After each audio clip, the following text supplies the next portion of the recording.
The main topic that we're going to kick off our meeting with is a conversation with Director Nichols around priorities for 2025. I want to thank you, Director Nichols, for coming and sharing your vision and your thoughts on how we might be able to partner best. And then we want to invite our full members to really think about how they see themselves plugging in, and then also other things that they might be identifying as priorities that FTN partners should all have on their radar for 2025, so we get the collective wisdom.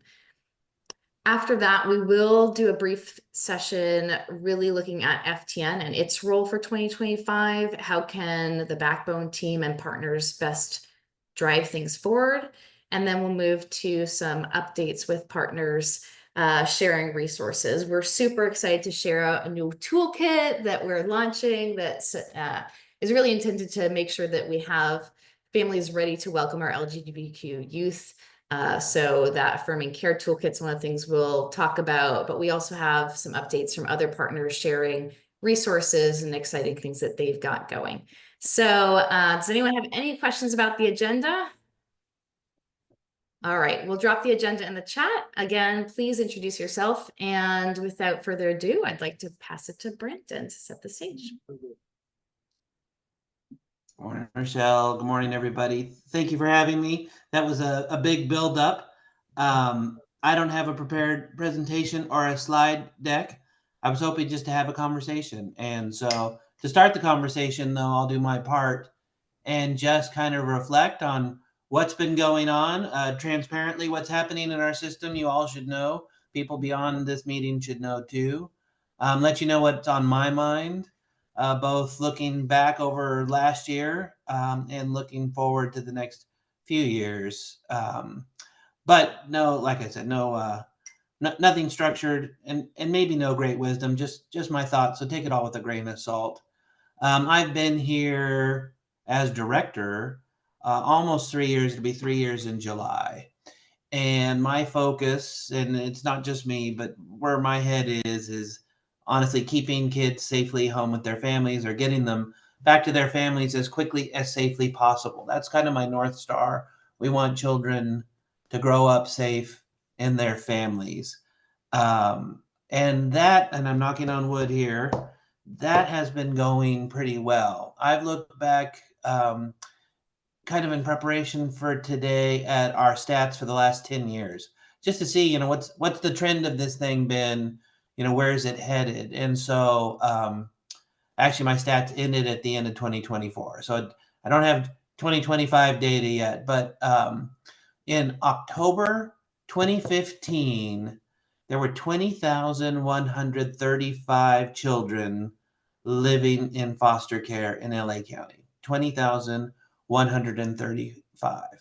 At the end of 2024, there were 13,198 children living in foster care. So in 10 years, we've gone from 20,135 to 13,198. Most of that has happened in the last 2 or 3 years. If you look at it, it's a pretty flat line till about COVID, and then it starts to drop. And another metric I looked at just to get a sense of where the system is at to share with you all.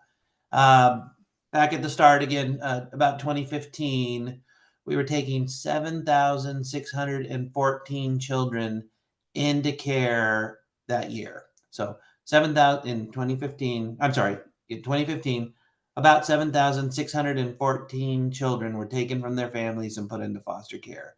Last year, so the 23-24 year ending 2024, it was 3,404. So we went from 7,600 kids being removed every year to 3,404 kids being removed last year. Half. And again, most of that has happened in the last 2 or 3 years. It's pretty flat, when you go further back towards 2015. And those are big changes. I mean, having the number of kids coming into the system, going from 20,000 to 13,000 kids are big fundamental differences. And they're so big, they worry me a little bit, to be honest. And I've looked at these numbers many times. It wasn't just last night, but I wanted to make sure I had the exact numbers for today. I worry about kids being safe. That is my job all day, every day. It's the job of everyone in DCFS. And so I look at similar numbers related to safety. And I want to say to all of you and to anybody you talk to, and to the press and to the board that I report to, kids are as safe or safer than ever by almost every metric I look at. So what we're doing is reducing the size of kids living with strangers and increasing the number of kids living safely with their families. That's the work I want to do. That's what I want to be known for. That's what I want to drive the system to do. That's what has happened in the last few years. That's what I want to continue to happen in the next few years. And so, what are the drivers of that? It's hard to say. It's a multi-factor, multi-impact question. But I can tell you what my suppositions are and what some of our research has been showing, because we've been studying some of our programs. It's supporting families. It's giving them access to stabilizing things they need in their community. It's working in community and working with community agencies. It is doing things like using cultural brokers and focusing on the needs of fathers, particularly Black fathers. Um, it is doing better social work, training our social workers to things they hadn't thought about before, giving them supports, making them feel safe and protected as they do the hard job that we ask them to do. It's us as a system learning about things, not being afraid to try something different, to doing pilots and studies and expand into areas we haven't been in before. And a good example of that, I think, is intimate partner violence. Many of our cases have intimate partner violence in them in some way. Those homes sometimes have violence going on, and we have had a poor understanding of the impacts of that, and a poor understanding, I think, of how to address the needs of families where there's violence in the household. So we've done some pilots. We did a pilot in the Antelope Valley with the Pritzker Center and others to work with community provider of intimate partner violence services and shelter care for folks who are victims of intimate partner violence. We worked at the hotline. We brought in an agency, it was, I believe, the YWCA, to give us advice and expertise at the hotline when calls come in where we think that intimate partner violence may be happening. How do we assess those calls? How do we identify services and supports? How do we, not just go in necessarily and take a person's kids away? It comes through partnerships with community. We work with, and I think they may be on the call, 3FN, for example, trying to stabilize and support parents before they start to wobble to the point where their kids are at risk or in danger. And also, if we remove a child, help us get that kid back to the home as safely as possible. How do we continue to have visits, make sure the parents remain bonded to their children? How do we provide parents with the treatments and supports and whatever tools they need to get healthy so that they can be safe with their kids?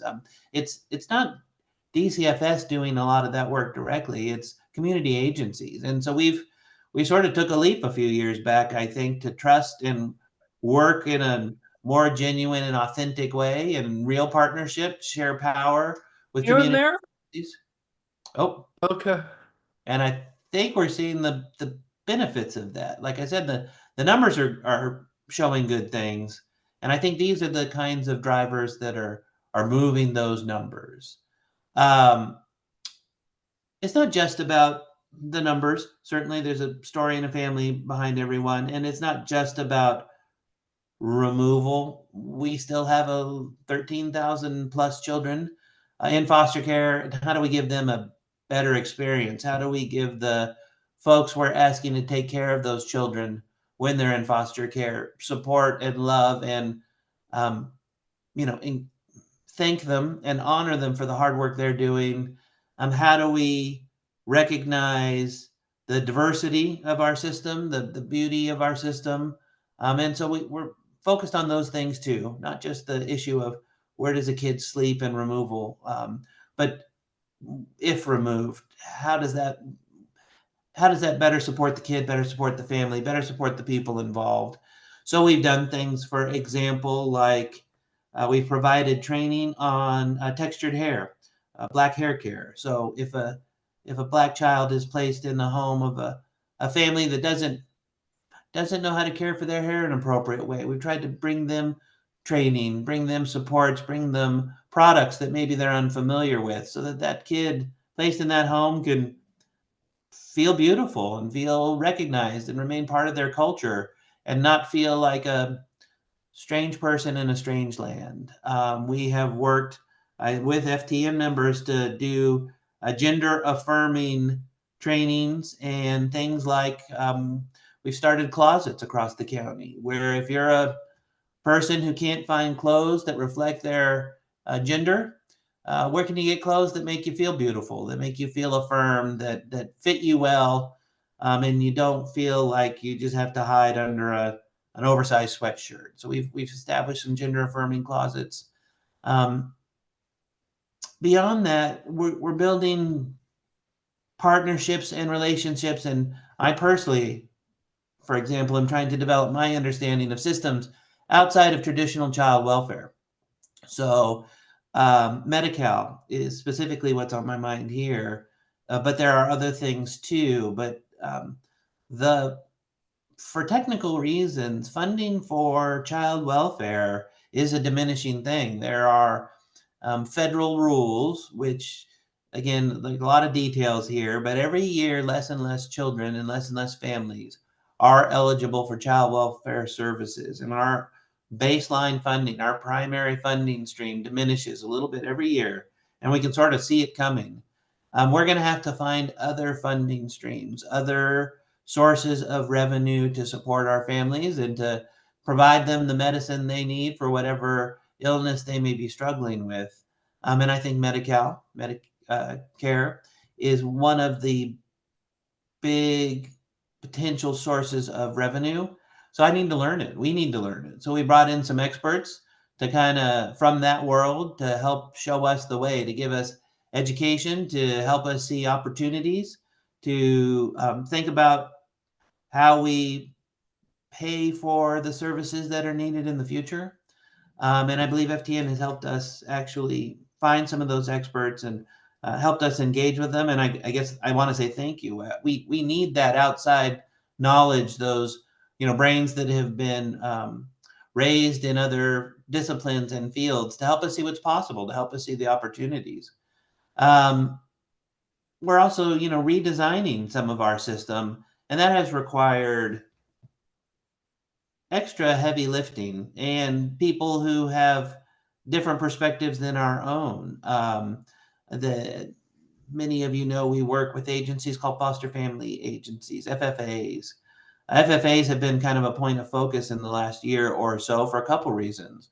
One, we need to figure out how to use them better. We're trying to build a more rational, more methodical system of care where kids are matched to their needs. It's not just we're in crisis and taking the next available bed when a child needs to be placed outside of their family, but where we're more methodical and intentional about building beds and homes that meet the needs of a child and maybe even beyond the needs, just meet the spirit and personality of a child. We've got kids who probably want to be skateboarders, and we probably have, I mean, in LA, probably have pro skateboarders that are foster parents. And right now, today, there's not a real clear line between how do we get that kid into that home. We also know that we have needs, LGBTQ, for example, but there are other populations with particular needs, and we don't necessarily have the foster homes we need who are sensitive and capable and trained and familiar and comfortable and loving around the particular needs of some of our populations. How do we develop those? And another example I'll give you is kids who have developmental delays, sometimes regional center clients, sometimes not quite regional center clients. There are things that can be done to better support them.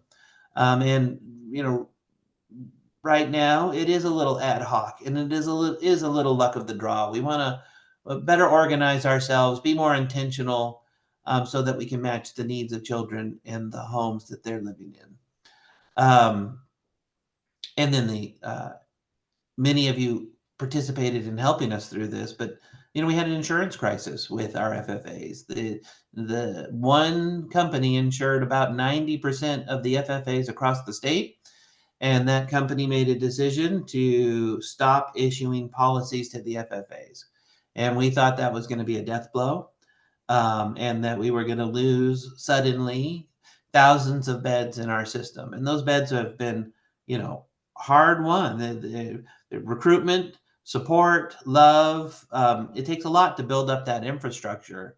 And if we lose it, it'll be hard to regain. And if we lost it quickly, it would be hard to safely adjust. And so I'm knocking on wood here. It looks like we have made it through the start of the insurance crisis and things are going okay. But it does present us with an opportunity to think about how we work with our FFAs, and it did require partnership between us and them and funders and all kinds of folks to like lock arms and make it through. And we're not through yet. We're about halfway, not even halfway, but we're at least a third in, and it's going okay. But it does keep me up at night, and I do continue to worry about it. So maybe talk about my worries a little bit. I mentioned safety. I worry about safety all the time, not because I think there's anything wrong, but because it is so important. It is the fundamental nature of my job and our system. We have to keep kids safe. I do look at those numbers. I look at the numbers almost daily. And I have, teams of folks who keep their eye on it and who we meet with regularly. And like I said, things seem to be as safe or safer than ever, but I worry about it every day. And I do think I want to make sure that we don't do something that goes the wrong direction, that puts kids at risk, that we make a decision or value something other than safety and we start to see kids getting hurt. I keep very, very close eyes on that. And like I said, I worry about it every day. And I think the progress we're making, honestly, has been fragile. It is, or is fragile. The change is significant.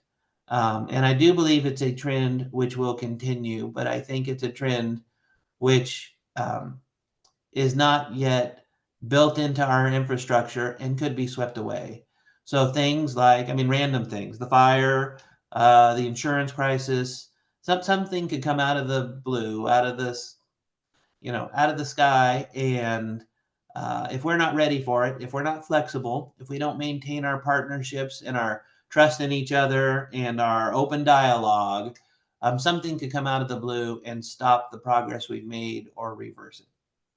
Something like a bad child death that ends up in the paper, that calls to people's hearts and minds and inflames them so much, they could question the genuine progress we're making. They don't quite understand the system. They don't understand the numbers that show the kids are safer, and it could be swept away. And we will need to, again, lock arms and really have honest discussions about what's happening and why. And isn't it sad that a child has died, but still we have, other metrics which show us that most kids are safer. And, how do we continue to make progress while addressing legitimate safety concerns? Changes in leadership. I mentioned I've been here almost 3 years. Average director nationally, there was, I don't have data on it, but there have been some folks that have said it's about 18 months. 18 months is so at least that has been said, is the average life of a director of the child welfare department.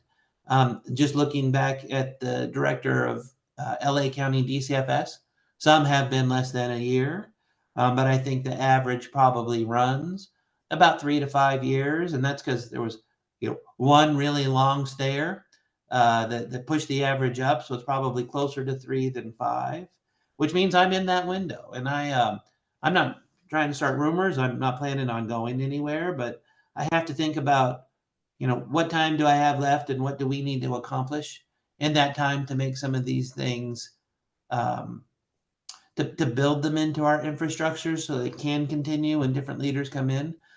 Different leaders at the board. We're going to lose a supervisor or two in the near future. We have changes at the federal administration. Certainly, those things will trickle down to us over the course of the next 4 years. DEI is a good example. We have invested heavily in working with our community. Like I said, we have focused intentionally on the disproportionality of Black families and Black children in our system. And I will tell you, the data shows that at every single decision point, Black families fare worse in our system. The number of hotline calls, the number of knocks on the door by a social worker, number of removals, whether siblings are placed together, how quickly kids return to their parents, whether they return at all. If they don't return, are they adopted? How quickly are they adopted? At every single data point I look, Black children and Black families do worse. It's unacceptable. And we're going to continue that fight. But the outside political support for that fight, the funding that we use to try to attack that, um, may be in question under the new administration. Certainly, statements have been made which caused me and some of my peers to worry. And we're looking at it and we're taking it very seriously. I want to tell all of you and get anybody you talk to, please share. We're not backing away from our commitment. We're full steam ahead. I want to continue to grow it. And I do think some of those number changes that we've seen have been a result on us focusing on the most impacted population. We're doing targeted intentional work with Black families, and I think all families are benefiting as a result. I think the investments we're making, the partnerships we're building are enriching and helping families of all colors. But we'll keep our focus on Black families. I'm committed to that. Money is an issue. Right now, it is not confidential. The county is looking at curtailment exercises. So across every single department in the county, we have to look at and present our chief executive office with a 3 different budgets. What would our budget look like if we cut 3%? What would our budget look like? And I can't remember the exact targets. I think it's 3, 5, and 8. But we're going through the exercise of where would we cut, where would we reduce, how would we be different if we cut to those targets? And that's every county department, and that's reflective of the county budget picture for this next year.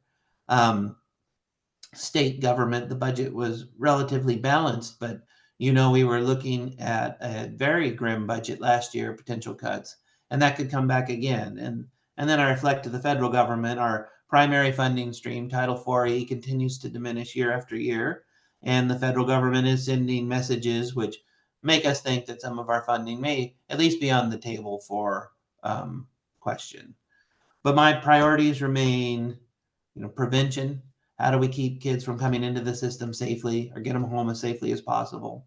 Diversity. I really do believe by focusing on the least of these, the rest will benefit and will do good work.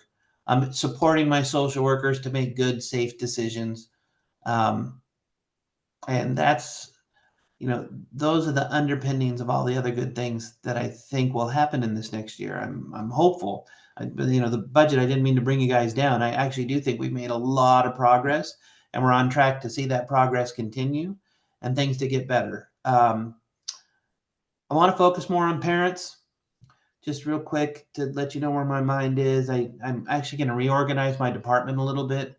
One of the purposes, or two of the purposes of the reorg, is to reorganize how we serve our transition age youth, or worry about the state of our transition age youth, their access to housing, and to focus on parent services. We have not had in our department sort of a single manager or a single point of control or persistency looking at how we treat our parents. How do we get them services? What services do they need?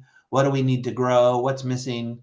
And so I'm going to create a new unit within our department. How do we serve the needs of parents?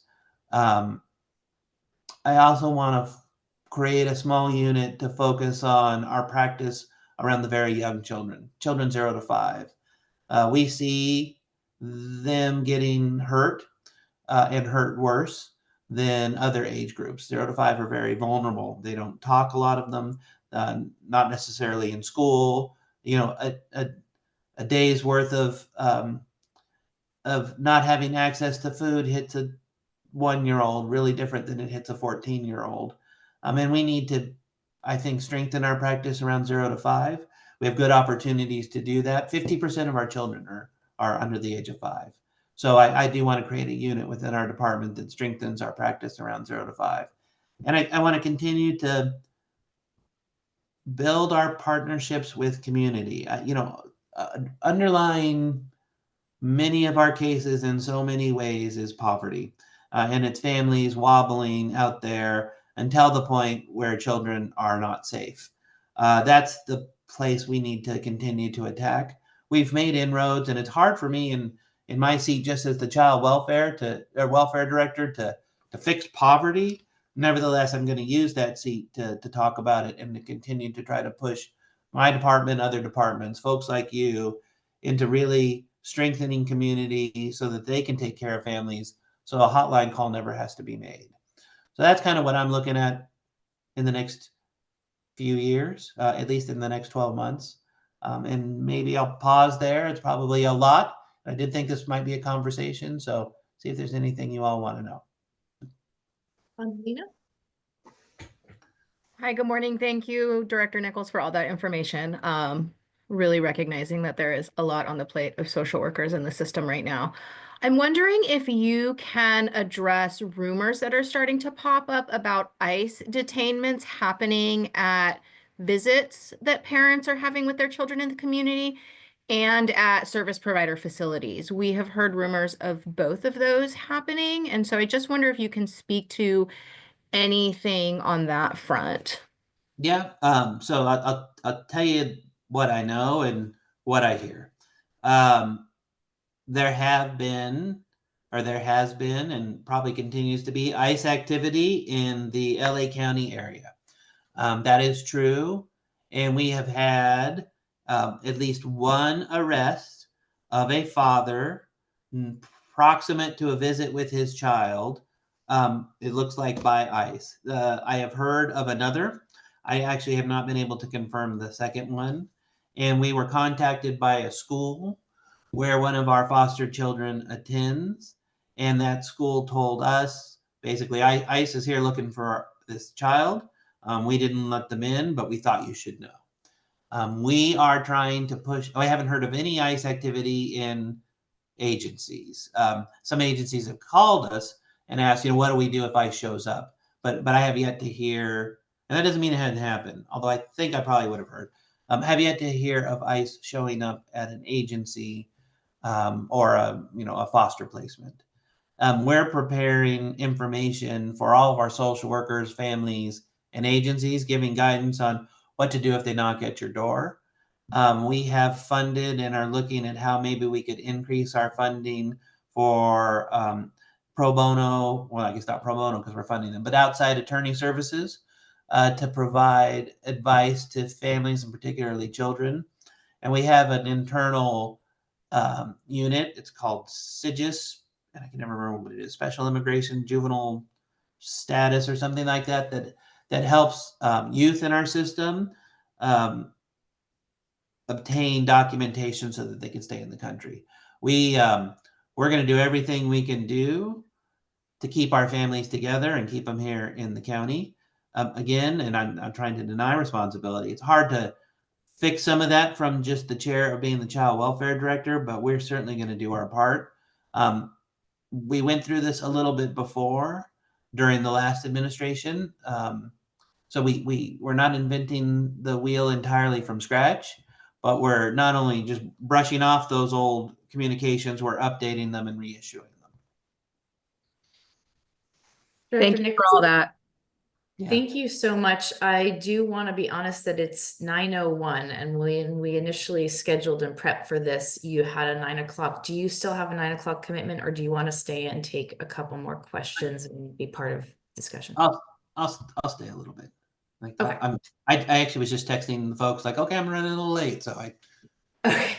All right, then we'd love to open the floor for other questions.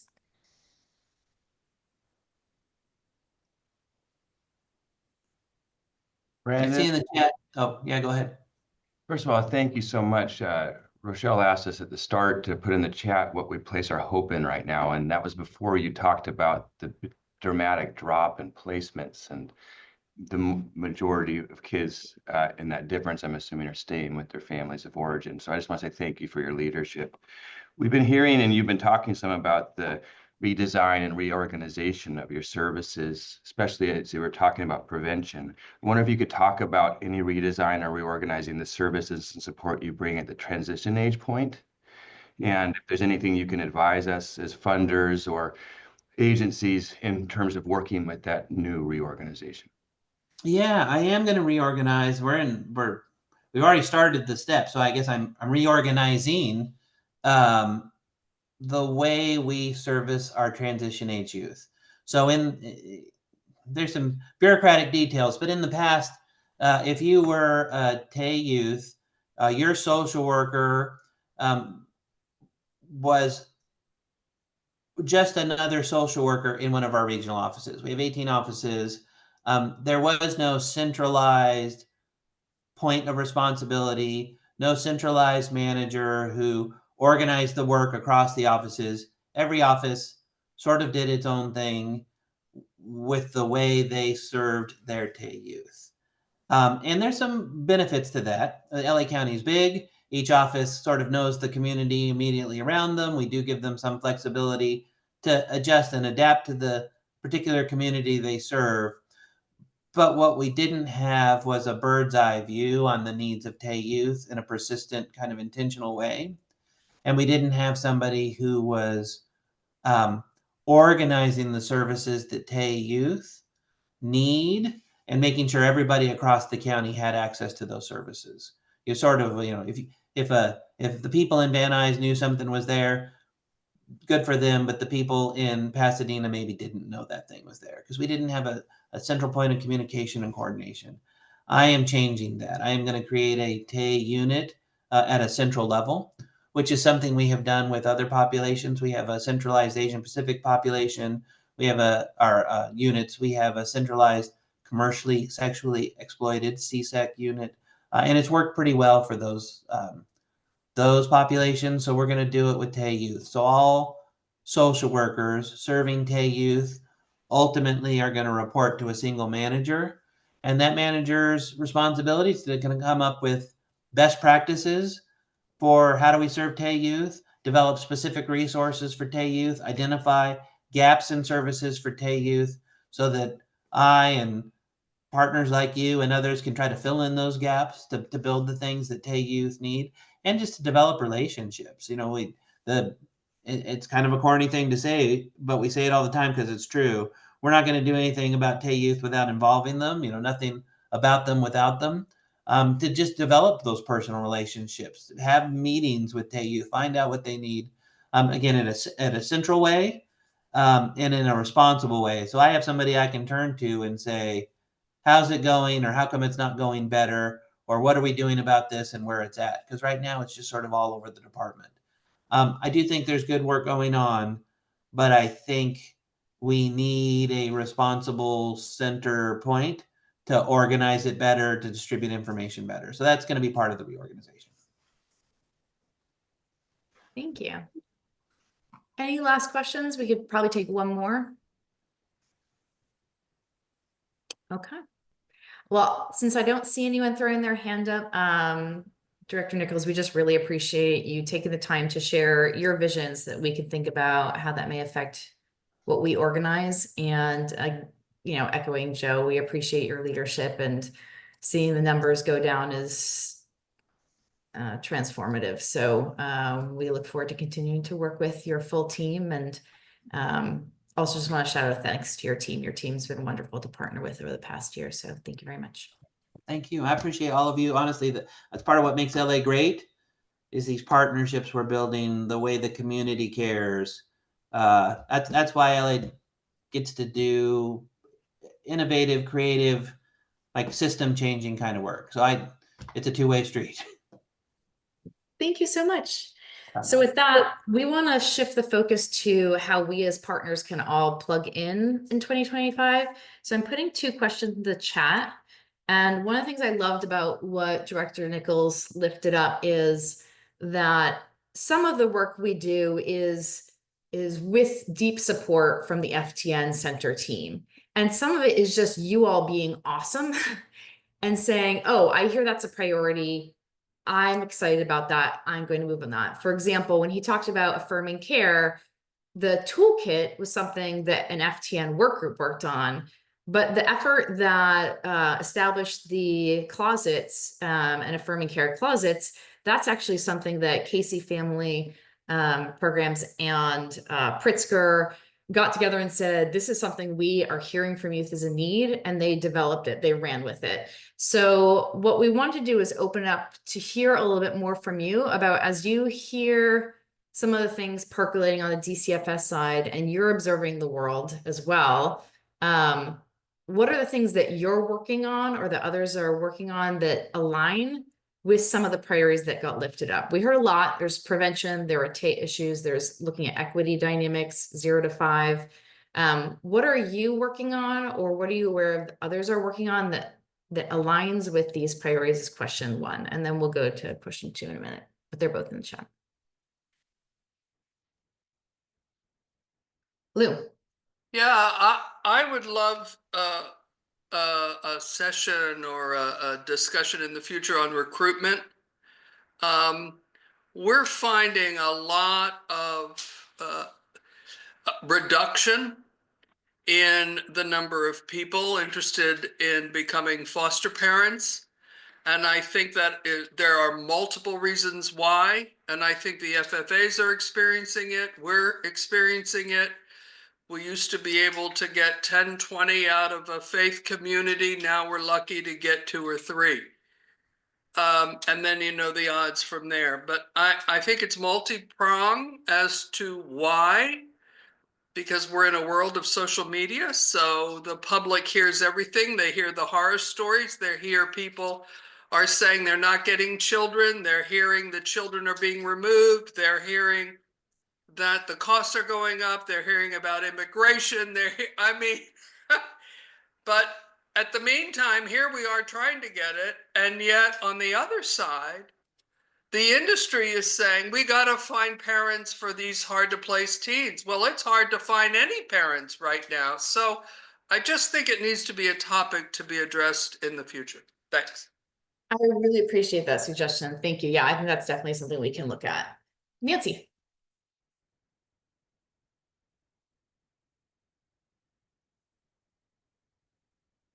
All right. I'm Nancy.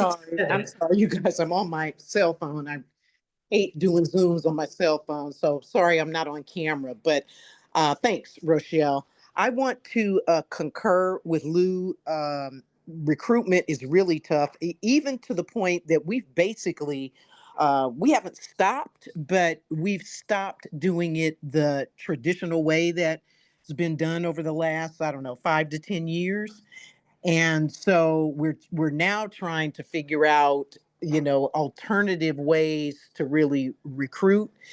And, word of mouth obviously has always been one of the big factors in this, but really making sure that our caregivers have got the support and are having the best experiences possible so that they become the recruiters. And we intently focus on leaning on our caregivers to talk to people to make that happen.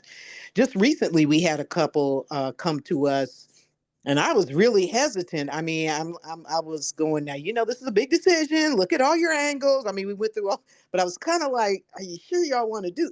So, but they were. So, we're entering that process, walking alongside with them. But, to Lou's point, I mean, we are grappling with trying to figure out what's the best tactic. The other thing about that is we also hear, this is rumors now, and probably would have been a great question to ask Brandon had we thought about it. It is rumored that there are still plenty of parents that have been approved in the system that have never received a call and gotten placements. And so, again, that's a rumor. I've heard this, from many different sources. So that's something, just want to throw that point in as well, and something we may need to get confirmation on, and we could probably get better information on that if we do it as the group, as a request from FTN or what have you. So I'll stop there. Thank you. I mean, it sounds like this is definitely something we need to dig into. Kristen, and then Justin, and then Lori. Hi, let's see, I'm trying to figure out how to lower my hand now. Okay, there we go. I just wanted to mention that at Fostermore, for years now, we've been doing digital social media based recruitment. And what we're working on now is more content to recruit LGBTQ plus affirming homes. When we're talking about the aligning with DCFS values. So that's something we're in the process of working on right now, so that we can recruit those particular families that will be supportive and affirming of our LGBTQ plus youth. Thank you. Justin. Thanks. Yeah, and I can lift up, I mean, we're supporting the department and partnering with community on a lot of the issue areas, or the vision that Brandon was lifting up, right? We're doing stuff around reunification, mandated supporting prevention and promotion work, partnering with 3FN and our cultural brokers on a reunification project. We've got the Rainbow Resource Network, the resource closets, and should be clear that that was under Lauren Nichols' leadership at Pritzker Foster Care Initiative. She brought Casey in, and it's been an awesome partnership. And a bunch of other, several other areas where I think there's really great partnerships happening. I'm wondering, a question for a discussion maybe today or at another time, is sort of, where are the gaps? And so and I'm hearing a gap here maybe around recruitment. I wonder about kinship care, because we know kids do best with families. And LA traditionally has been, I just pulled up the data while Brandon was talking, traditionally in the 45% range. It's dipped over the last couple of years to 39% of kids with kin, still higher than the California average. And then I think regional office to regional office, you'll see fluctuation. But what can we do to support kids being placed with kin first? So that kin first culture, and then also staying with kin, right? And because we know there's great outcomes there. And then one other area that I don't hear us talk a lot about are Native and Indigenous youth and families. And so ICWA, right? Indian Child Welfare Act. I know there's an ICWA court in LA, but there's a ton of tribes in Los Angeles. And it's weird. It doesn't show up in the data. Often we see the disproportionality and disparity, but it's lower numbers of Native and Indigenous and youth. So I kind of just don't know what's happening in that space. And is that a gap that we want to look at when we think about all these conversations we're having around the system and affirming homes and keeping kids safe with families, et cetera, et cetera? Yeah, first of all, appreciate everything you're leading.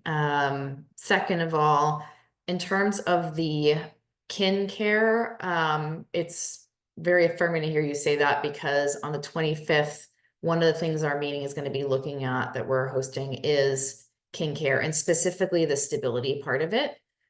Stability supports, because we've really gotten the initial placements up tremendously, but we want to make sure that we're supporting the stability of those placements. I would love to see if you and Kilo and maybe Wendy Wegman, the Office of Equity folks, can collaborate to think about, and myself included, how we bring up your ICWA and Indigenous question in the equity work group, because I think it really does fit well there. With some of the things that were brought up around recruitment, we might want to do a special meeting just for that. But I think that what you're bringing up is perfect for us to discuss in the equity work group as well. So thank you for lifting those up. Lori? And we've been doing sorry, real quick, and Lisa, I can connect with you or anybody else from DCFS first to see what can be shared, but we've been doing some data analysis around kinship care for jurisdictions that Casey works with in California. It's been really fascinating. So I can share some of that data and see what is fine to share publicly and that sort of thing. That would be fantastic. Lori? Thanks, Rochelle.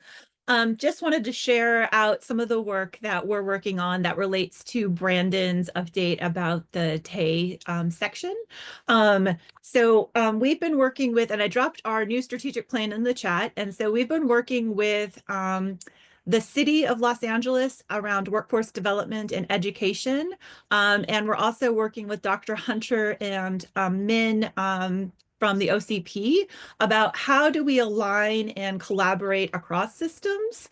And so what we know is that when young people age out of foster care, the needs for services and supports are desperate. And so the data shows that there is a large increase in young people who are disconnected from school or work from between the ages of 21 and 24. And so the coalition that I'm working with that's across city, county departments allows for us to align and develop some strategic opportunities to make sure young people don't experience that disconnection. And so in the plan, you'll see a variety of prevention strategies, particularly around foster, justice, and homeless young people, and then reconnection strategies. So if young people do get disconnected, how do we reconnect them back into opportunities? And so just putting that in the chat if that's of interest to folks. And I know I'll talk a little bit about the mentoring stuff later in the agenda. Thank you. Lou? Yeah, just real quick, if you're moving on kinship, I highly recommend bringing in, there's already a committee with probation and DCFS, and we've been meeting quite a bit. And there are some organizations that totally impressed me with their knowledge and their years of experience with kin. And also Derek at DCFS, lots and lots of issues, lots and lots of needs. It's being discussed already. So Rochelle, if you want, I can connect you with that group.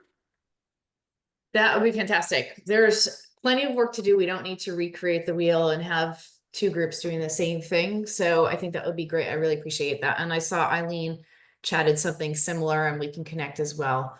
Elizabeth. Hi, everybody. Elizabeth Nails from the LA County Department of Arts and Culture.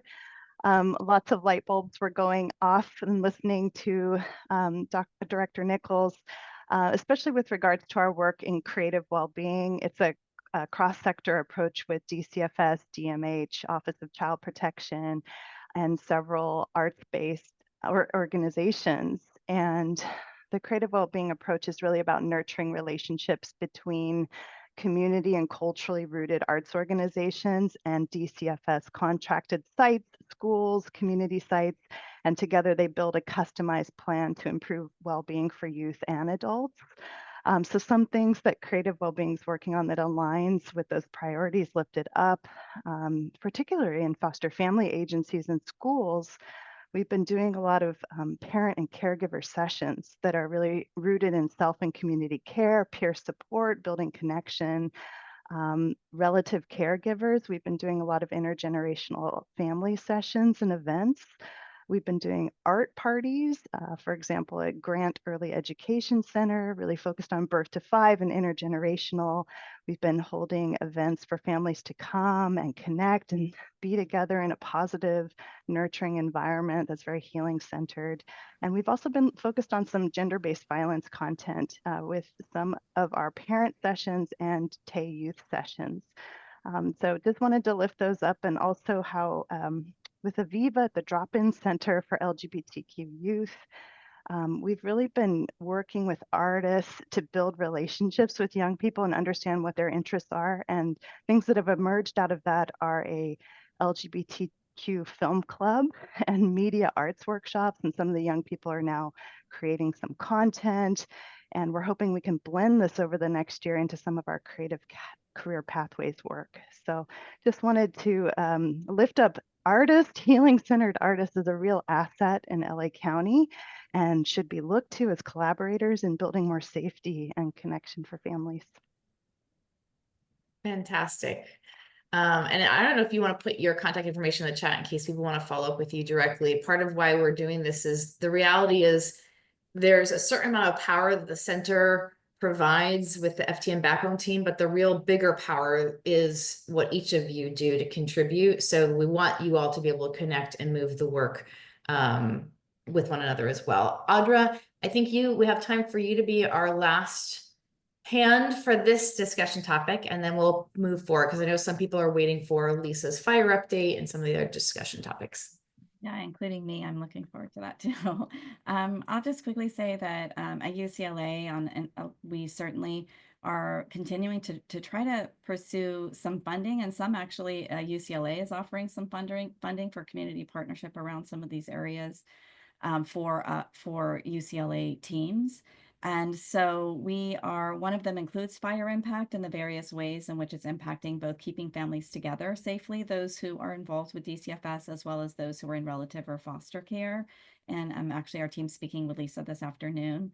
So looking forward to that. We're also continuing to work and actually find additional funding related to intimate partner violence and its crossover with DCFS, and pursuing some ACF funding there. And we are also have been talking with the Incarcerated Parent Program at DCFS and ways in which they are continuing to work, and also considering how that might be responsive to, unfortunately, to detention centers for families who are impacted by immigration. And we are also, of course, continuing to work in the area of TAY, as well as 0 to 5, and just reaffirming our commitment to working on reducing disproportionality for Black families in care. And I will just mention that also at UCLA Ties, we have continued the work after the Courageous Conversations work that FTN did and other studies that we did over the last 4 years with resource parents, with youth in foster care and adopted through foster care, as well as college students across LA County who have experienced foster care. A lot of it really was pointing to the need for a better understanding of ethnic racial socialization for youth of color in foster care. And we've been working with our colleagues at Stanford in developing content for resource parents and adoptive parents on ethnic racial socialization, particularly in transracial families.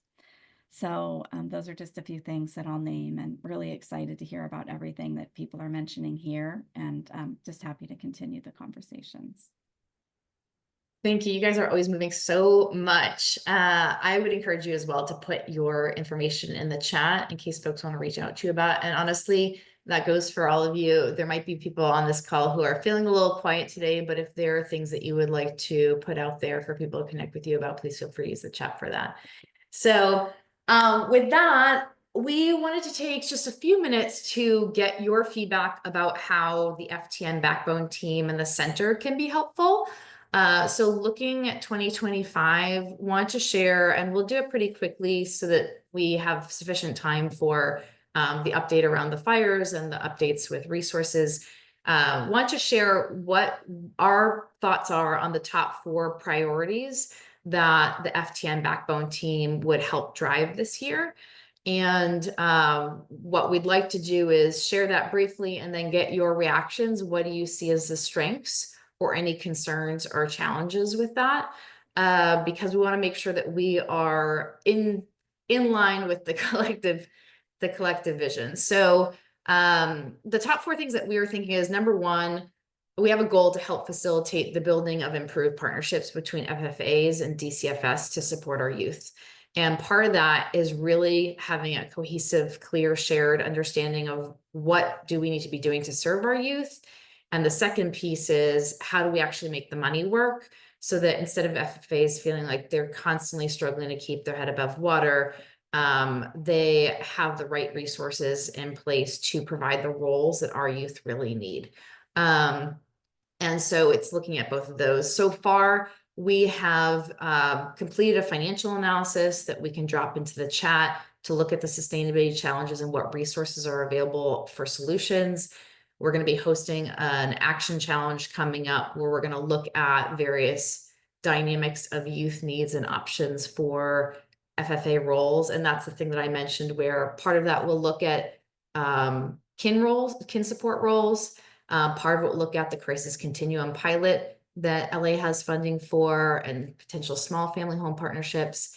And a piece of it will look at various types of shelter or care for higher need complex care use. So innovative models of care, therapeutic shelter homes, and the regional center population. So some of what Brandon talked about in terms of the regional center population, other populations we'll be exploring there. And then we'll be following up with really making sure then the solutions start to be put in place. So that's number one. Number two is following through on commitments and process. That means the equity work. There's a lot changing federally that may affect that work. And we're also at a great place where we've had success in developing some toolkits, but we're really looking at what does the next iteration of addressing disparities look like? And then another piece is mentorship, which really the Nexus partners are stepping more and more into the driving role on, but we want to make sure that we are continuing to support their roles. And then the third being, we want to be a responsive conduit, right? A lot of what happens changes fast. And there are a lot of changes underway. So when timely resources can be helpful, we want to be sharing those resources out, sometimes creating them and sometimes just sharing them, and be a conduit for things that are responsive. So I'm thinking about what Nancy and Lou lifted up around recruitment. And that's an example that fits in here of like, I'm hearing you guys say, this is a priority. So that's something where maybe we can help pull people together and look at that, do a fresh look at that. So, so it's that timely response, which is fluid. And then the last one is philanthropic support. We want to continue to see how we can help philanthropy plug in to these issues into our field. That's sort of the core center role, right? Is helping philanthropy plug into the systems change work. And so we see that as a continued focus. So I do just want to open up and feel free to respond in the chat. Things on the list of 4 that you see as strengths, that you really agree we should be digging into. And also if you see anything that's a challenge or a concern or missing that we ought to put in that third bucket. So want to open it up for people to speak. Please raise your hand and or put it in the chat.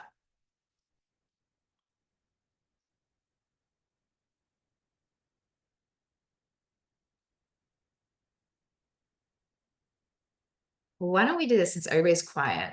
How about if you basically agree, give us a thumbs up. If you aren't sure, give us a this or give us feedback about any concerns.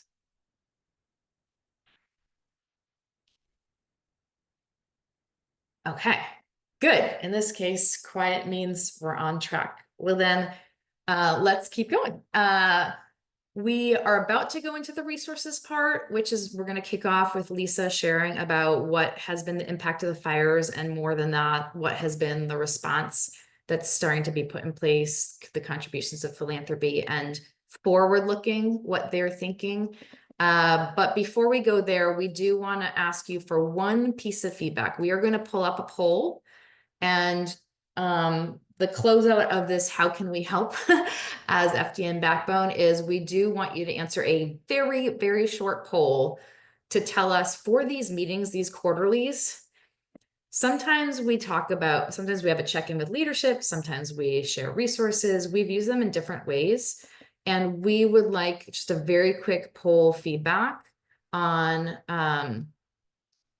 what basically from your perspective, what's the useful, how should we be using these, right? What should we be focusing on as content so that we can hone them to what you really want to hear? So Lydia, can you pull up the poll? Perfect. So hopefully you all can fill this out.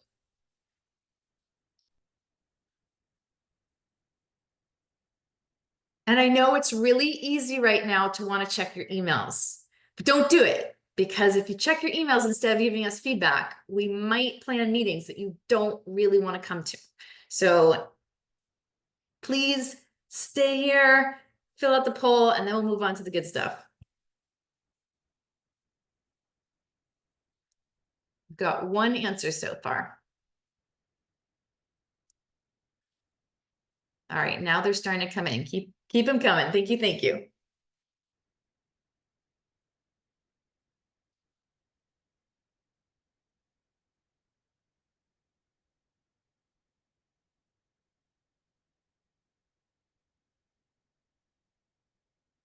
All right, this is looking good. We've got about a third of the people have filled it out. Oh, now we're climbing.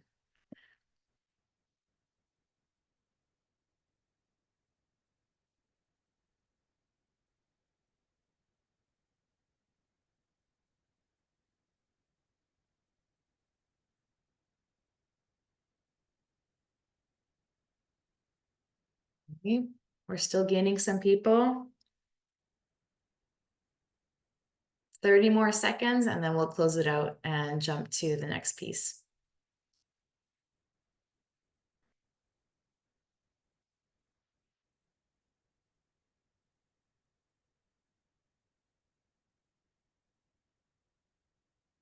And Lou, I appreciate you putting the comment in the chat. FTN work is great. Sometimes there's so much at one time, it's hard to dig deep and discuss solutions. Yeah, that's helpful feedback. Thank you.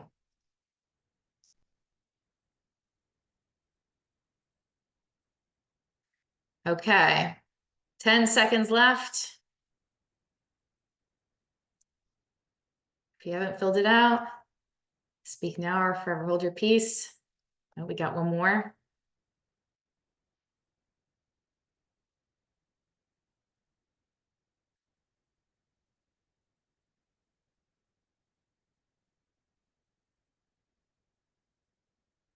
Okay, great. All right, so we will end the poll there.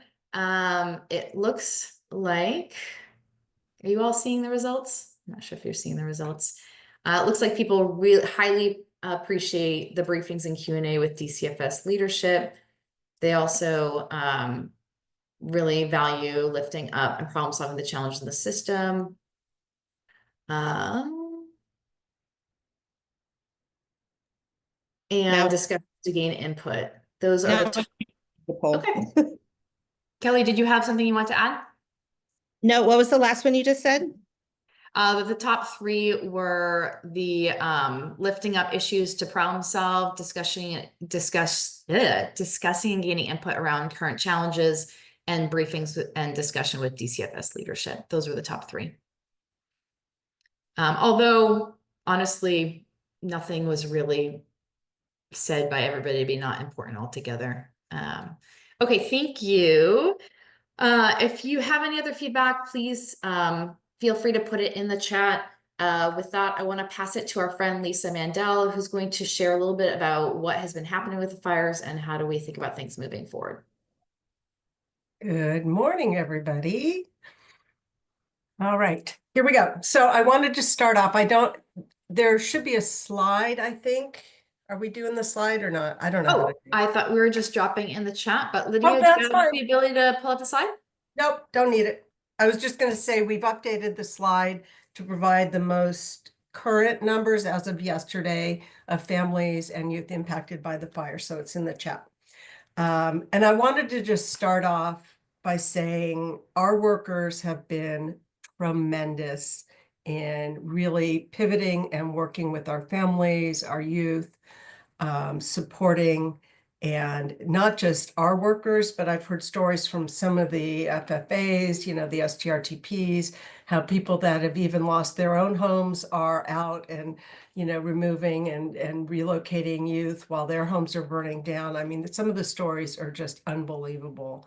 In addition to the numbers that you'll see on the slide, a lot of our workers have also lost homes and are displaced and struggling and still coming to work and really, really doing an incredible job. So before I jump in, I wanted to just put that out there, that between our partners, our agencies, and our workers, people really stepped up, and it shows by the numbers and what I'm about to share with you. DCFS, we have our own, you know, little slush fund where donations have come in, and we have spent, I'd say, about $7,500 on things like gift cards, immediate needs, like get a gift card out right now from regional offices, clothing, food, whatever they need in the immediate at post-fire. That's slowed down quite a bit.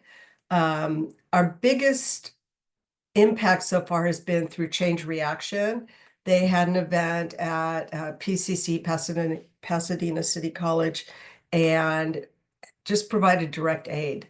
to caregivers and DCFS employees. And that was pretty spectacular. Very quiet, under the radar. They didn't want to make a press event, but it was really, really important.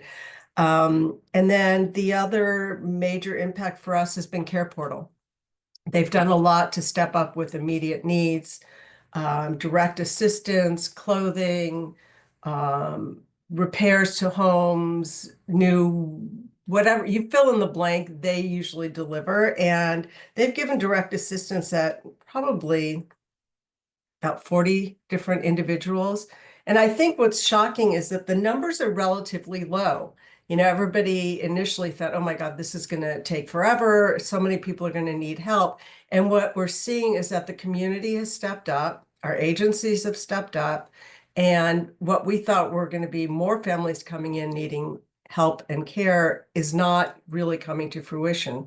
That said, future needs that what we're starting to see are going to be repairs, right? A lot of our, we had a meeting with our FFAs and STRTPs.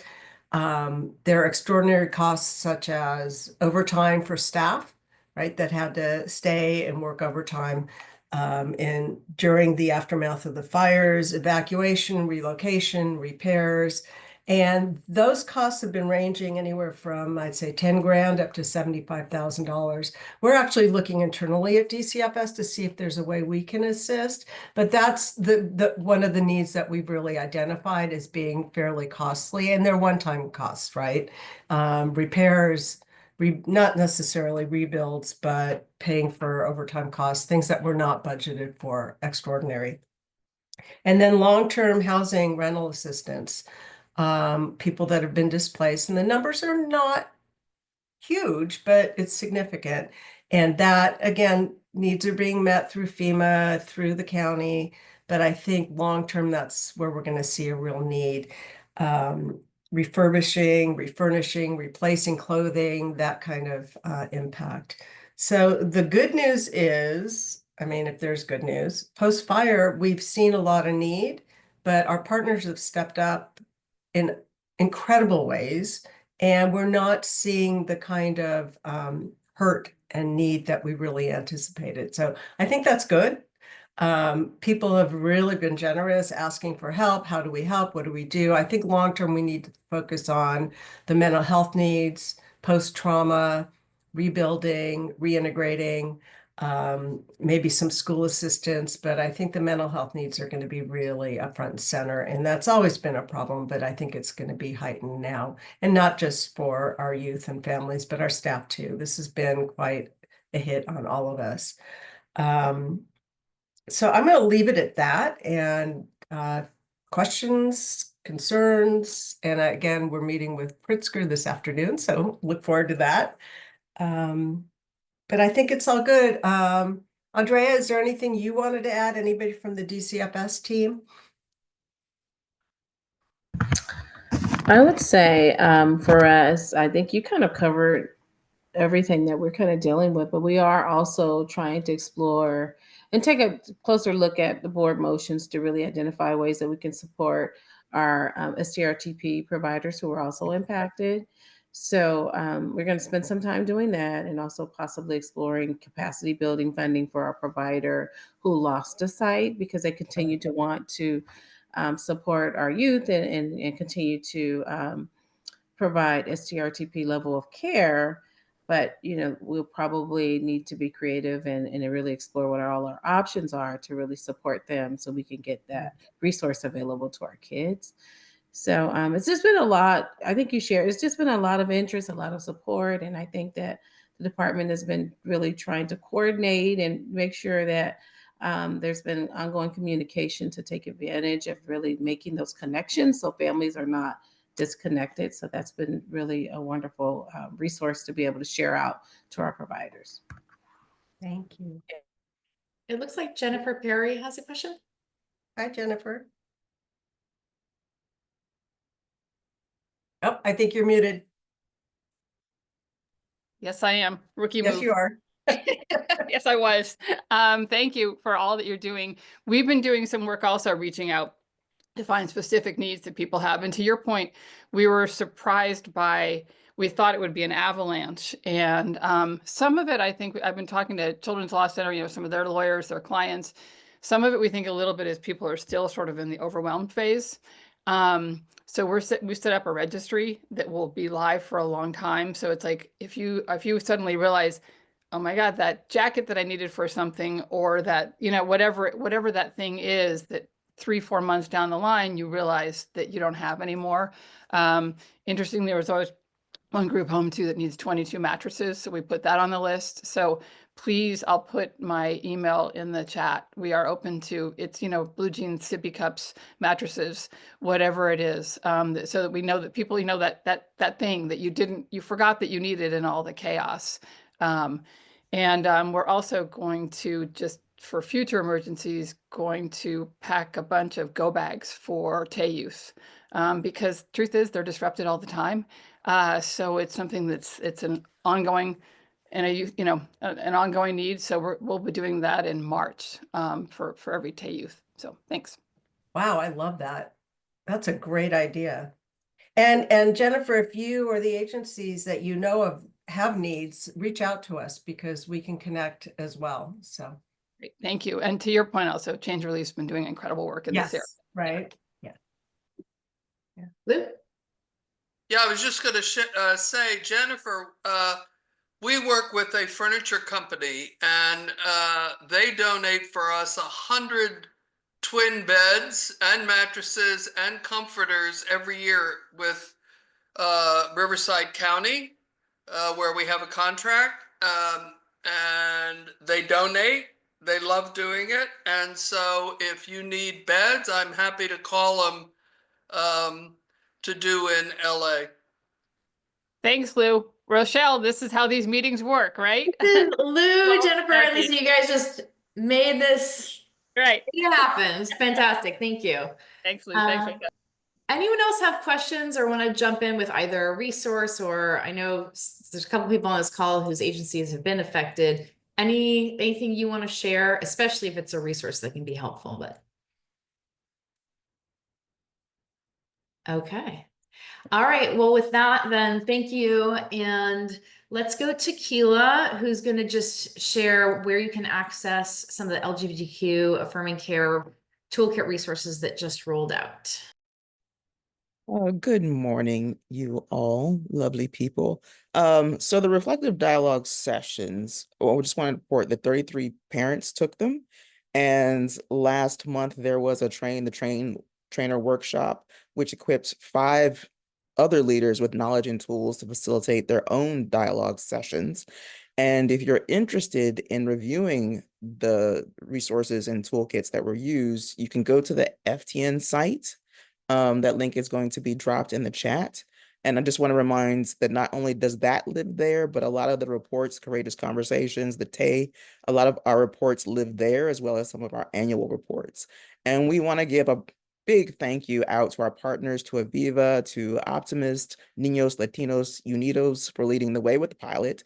And a wonderful thank you to Dr. Allen and Dr. Ortiz for developing and overseeing it. And thank you to the Bonet Foundation for sponsoring Dr. Allen's curriculum development and evaluation. That's all I have. Back to you, Rochelle.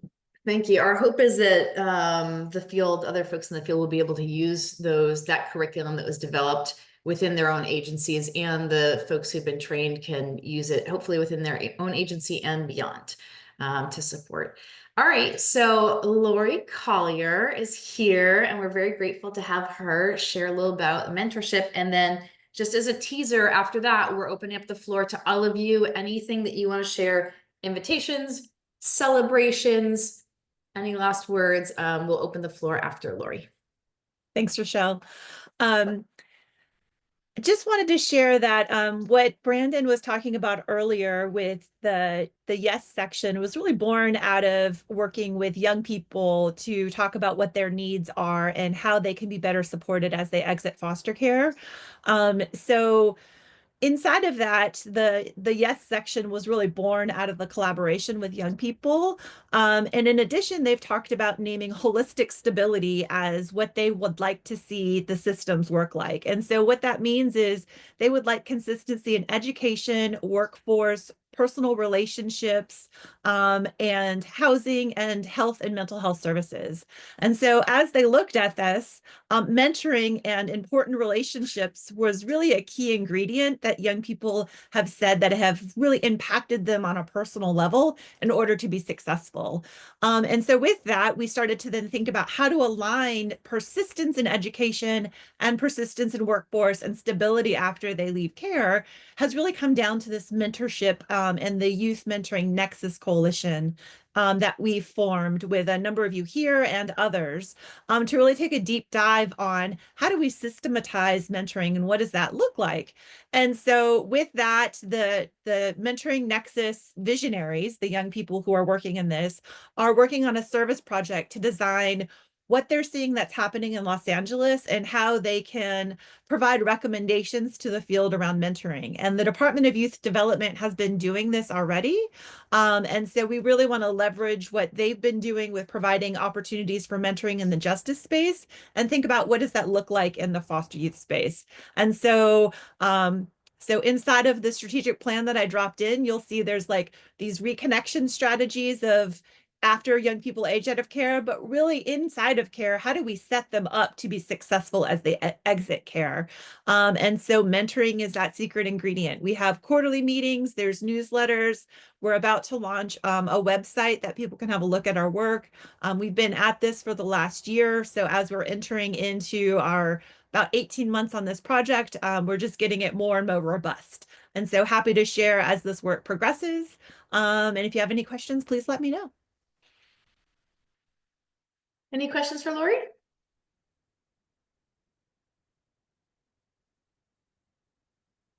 You're getting accolades and applause. I don't know if you can see that on the Zoom.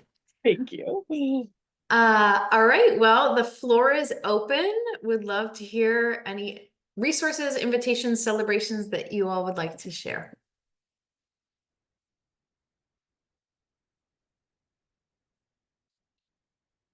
Jen. California Alliance of Caregivers and the Alliance for Children's Rights is hosting our Caregiver Day at the Capitol on March 4th, and that's in Sacramento. And this important policymaker education day has been going on since 2017, where we highlighted the child care bridge, and that was the year that it finally passed. And we've highlighted and advocated for the family urgent response system, and then this past year to keep the family urgent response system, the emergency caregiver stipend, the payment, the caregiver pandemic stipend, and most recently the permanent foster care rate structure. So it's a really important day to make sure that all of our electeds understand the realities and challenges